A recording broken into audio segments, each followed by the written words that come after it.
Welcome to let's make learning English easy. स्वागत है आपका let's make learning English easy channel पे। चलिए सीखते हैं daily use English sentences with Hindi meaning. तो पहला सेंटेंस है दरवाज़ा खोलो। दरवाज़ा खोलो। दरवाज़ा खोलो को इंग्लिश में हम कहेंगे open the door. Open the door. Next sentence है दरवाजे को आधा खुला रखो। दरवाजे को आधा खुला रखो।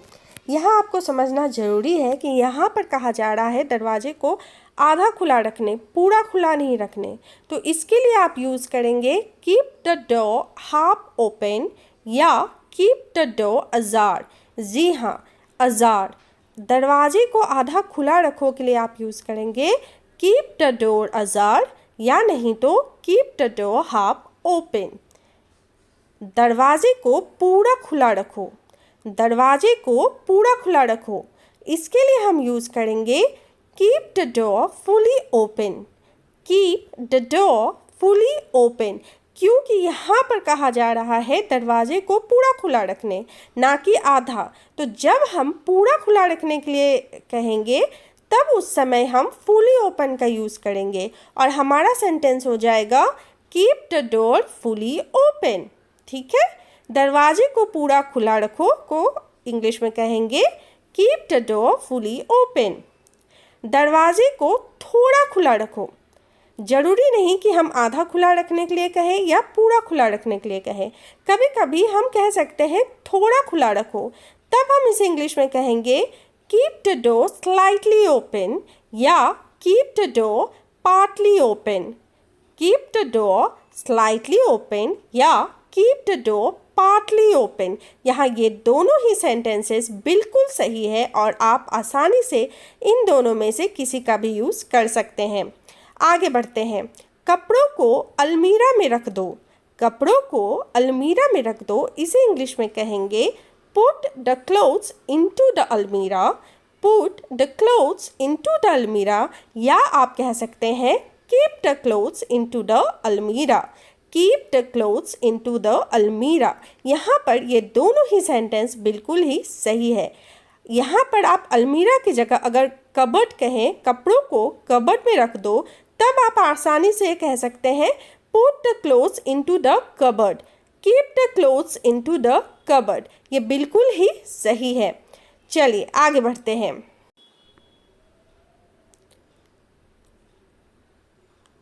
नेक्स्ट सेंटेंस है कपड़े ठीक से रखो, इधर उधर मत बिखेरो। कपड़े ठीक से रखो, इधर उधर मत बिखेरो, इसे इंग्लिश में कहेंगे keep the clothes properly, don't mess up. Keep the clothes properly, don't mess up. ठीक है, अगर हम कहें खिलौने ठीक से रखो, इधर उधर मत बिखेरो, तो उसके लिए भी ऐसे ही हम कहेंगे keep the toys properly, don't mess up. Keep the toys properly, don't mess up. ये बिल्कुल ही सही है। चलिए इसे एक बार हम फिर से रिपीट करते हैं। कपड़े ठीक से रखो, इधर उधर मत बिखेरो, keep the clothes properly, don't mess up. चलिए थोड़ा इनोवेटिव होते हैं और कपड़े की जगह 2-3 अलग वर्ड्स को यूज़ करते हैं। पहला मैंने आपको टॉयज़ के साथ बताया। दूसरा अगर हम कहें बेड सेट, बेड सेट ठीक से रखो, इधर उधर मत बिखेरो, तो फिर इंग्लिश में कहेंगे keep the bed set properly, don't mess up. चलिए आगे बढ़ते हैं। कपड़ों को अलमीरा से बाहर निकालो। कपड़ों को अलमीरा से बाहर निकालो। जी हाँ, कपड़ों को तो अलमीरा में रखने को क्या कहते हैं ये तो मैंने आपको पहले बता दिया।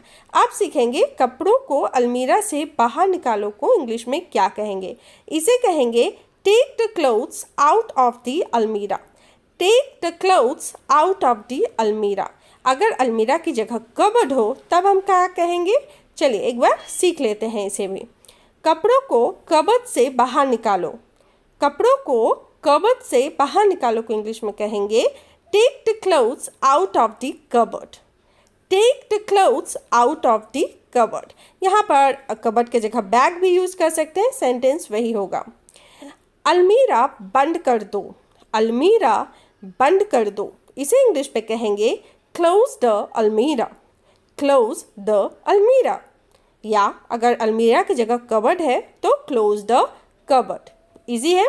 चलिए आगे बढ़ते हैं। दरवाज़ा बंद कर दो, दरवाज़ा बंद कर दो। दरवाज़ा बंद कर दो को हम दो तरीके से कह सकते हैं। या तो आप कह सकते हैं क्लोज द डोर या shut the door. Close the door या शट द डोर, ये दोनों ही सेंटेंस बिल्कुल ही सही है और आप आसानी से इसका यूज़ कर सकते हैं। अगर विंडो बंद कर दो कहें तो उसके लिए भी वही है, क्लोज द विंडो या शट द विंडो। आगे बढ़ते हैं। खाते वक्त अपना मुंह बंद करो।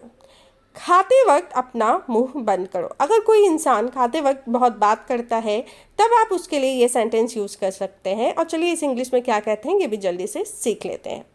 Close the mouth while eating. जी हाँ, close the mouth while eating आप यूज़ कर सकते हैं खाते वक्त अपना मुंह बंद करो के लिए। अगली बार से कोई अगर खाते वक्त अपना मुंह बंद ना करे, बहुत ज़्यादा बातें करे और अगर आपको उसे इंग्लिश में बोलना है तो आप आसानी से कहेंगे close the mouth while eating.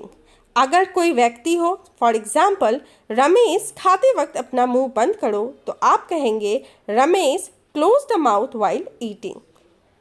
खाते वक्त अपना मुंह बंद रखो को और एक तरीके से हम कह सकते हैं shut the mouth while eating. जी हाँ, shut the mouth while eating.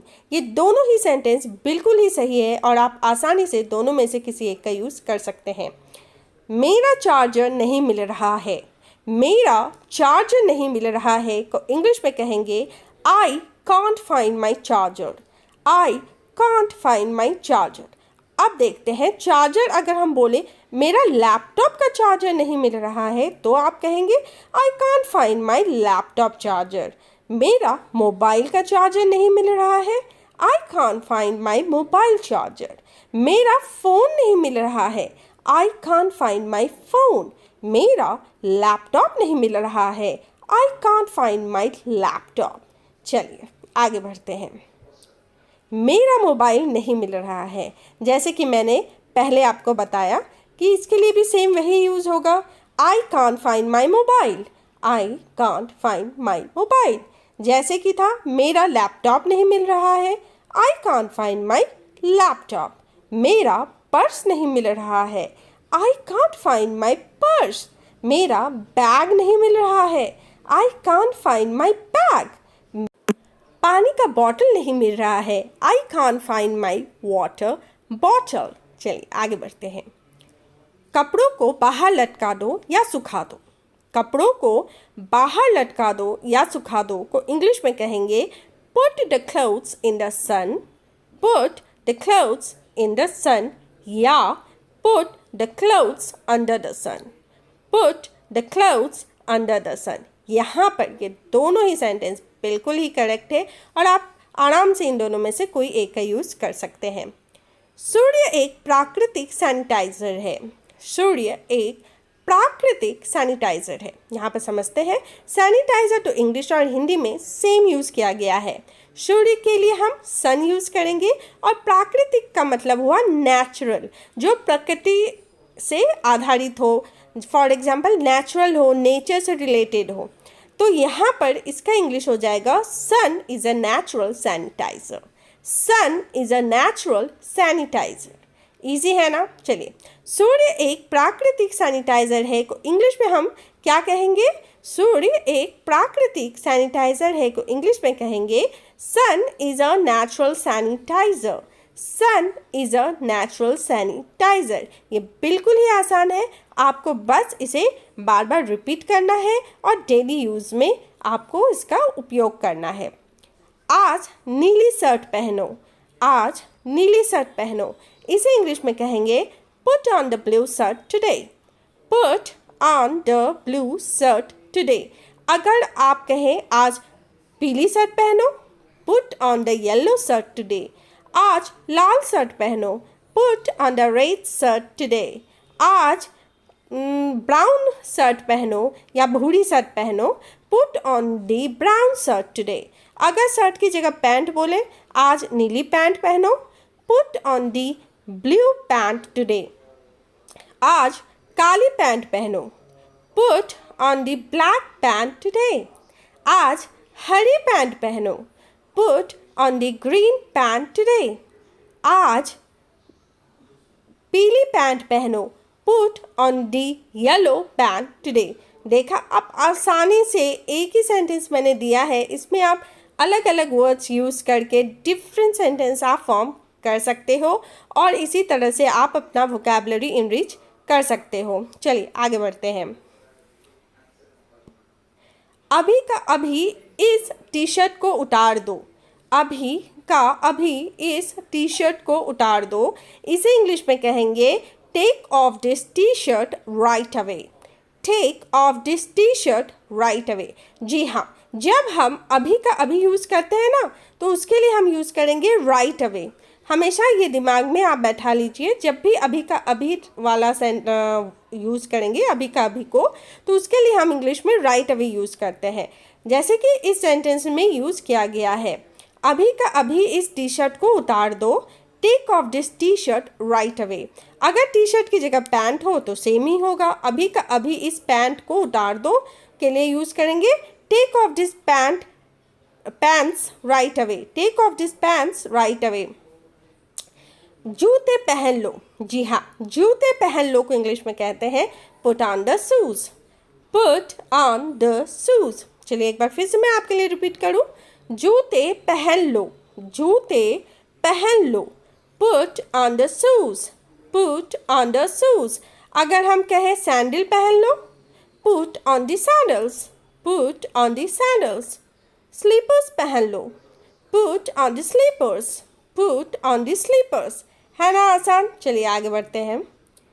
जूते पहनना तो हमने सीख लिया इंग्लिश में क्या बोलते हैं, लेकिन जूते उतार दो को इंग्लिश में क्या बोलते हैं, चलिए सीख लेते हैं। बिल्कुल ही आसान है। जूते उतार दो को इंग्लिश में हम कहेंगे take off the shoes. Take off the shoes.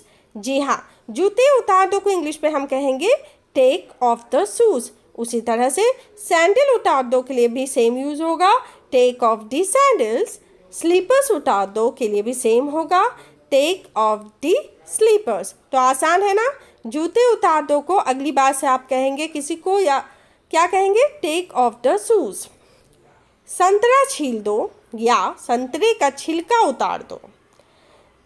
यहाँ पर दो सेंटेंस है, संतरा छील दो, संतरे का छिलका उतार दो। चलिए इसे हम दो तरीके से कह सकते हैं, remove the peel off the orange. Remove the peel off the orange, या आप कह सकते हैं पील off the orange. Peel off the orange mostly लोग यूज़ करते हैं पील ऑफ द ऑरेंज। आप दोनों में से कोई भी यूज़ कर सकते हैं, दोनों ही बिल्कुल सही है। चलिए मैं एक बार फिर से आपके लिए रिपीट कर देती हूँ इसे, संतरा छील दो या संतरे का छिलका उतार दो। संतरा छील दो या संतरे का छिलका उतार दो को इंग्लिश में हम कहेंगे remove the peel off the orange या peel off the orange. Remove the peel off the orange या पील ऑफ द ऑरेंज। सेब का छिलका उतार दो। सेब का छिलका उतार दो, इसे इंग्लिश में कहेंगे remove the skin off apple या peel off the apple. Remove the skin off apple या पील ऑफ द एप्पल। ये दोनों ही सेंटेंसेस बिल्कुल ही सही है। अब एक चीज़ यहाँ पर गौर करने की बारी है, स्किन ऑफ एप्पल हम यूज़ क्यों कर रहे हैं यहाँ पर, ठीक है। Why we are using skin of apple? We are using skin of apple because जब आप सेब के छिलके को देखते हो ना, वो काफ़ी पतली होती है और पूरा सेब से चिपकी हुई रहती है, राइट। उसको ना आप ऐसे, जैसे केला का छिलका हाथ से कैसे आप निकाल देते हो, संतरे का छिलका निकाल देते हो, पर हाथ से सेब का छिलका नहीं निकाल सकते, इसलिए उसे स्किन कहा जाता है।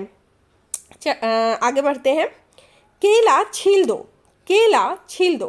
केला छील दो को इंग्लिश में सिंपल है, remove the peel off the banana या peel off the banana. Remove the peel off the banana या पील ऑफ द बनाना। ये दोनों ही सेंटेंसेस बिल्कुल ही सही है, आप दोनों में से किसी एक का यूज़ कर सकते हैं। मोस्टली पील ऑफ द बनाना ज़्यादा यूज़ किया जाता है। चलिए आगे बढ़ते हैं। सिर पर तेल लगा लो। जी हाँ, सिर पर तेल लगा लो, इसका आंसर आप मुझे दीजिए कमेंट सेक्शन में। मैं आशा करती हूँ ज़्यादा से ज़्यादा लोग आंसर करेंगे कमेंट सेक्शन में। जहाँ तक इसके आंसर की बात है, ये आंसर आपको मिलेगा मेरी अगली वीडियो में, जहाँ पर सिर पर तेल लगा लो को इंग्लिश में क्या कहते हैं वो मैं आपको बताऊँगी अपने अगले वीडियो में। Thanks for watching. और अगर आपको ये वीडियो पसंद आया तो प्लीज़ चैनल को लाइक, शेयर और सब्सक्राइब करना मत भूलिएगा। In case if you like this video, please don't forget to like, share and subscribe my channel, and don't forget to leave your feedback related to the video in the comment section because it gives us motivation to bring you new videos every day. And if you want any kind of changes in our video, please let me know that also.